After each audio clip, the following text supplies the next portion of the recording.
Pandemi virus corona atau COVID-19 berdampak pada berbagai sektor kehidupan, tak terkecuali dunia kerja dan perekonomian.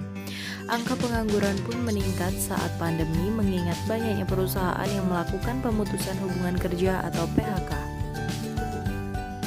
Hingga April 2020, Kementerian Ketenagakerjaan mencatat ada 1,5 juta pekerja terdampak pandemi COVID-19.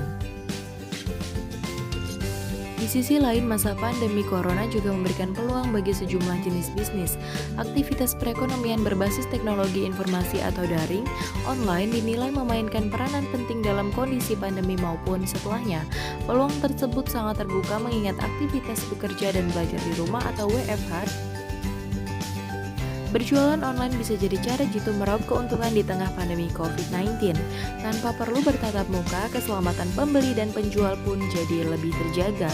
Selain itu, modal yang dibutuhkan lebih terjangkau daripada berjualan secara konvensional, sebab kita tidak perlu menyiapkan dana sewa tempat. Namun, tidak dapat dipungkiri jika di tengah pandemi seperti sekarang, mereka yang terjun ke bisnis online tidak sedikit jumlahnya. Artinya, kita harus punya strategi yang tepat supaya kita tetap bisa bersaing di pasaran. Di sini saya akan membagikan beberapa tips.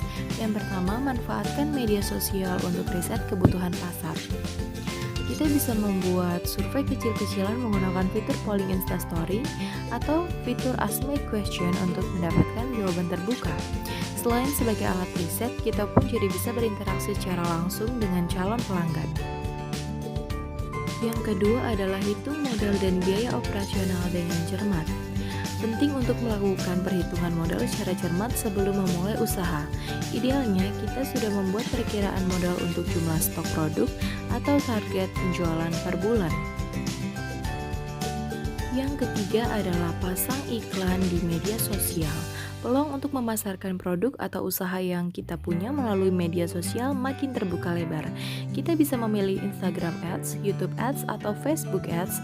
Tentunya kita harus tahu kira-kira platform media sosial apa yang paling digemari target pelanggan potensial kita.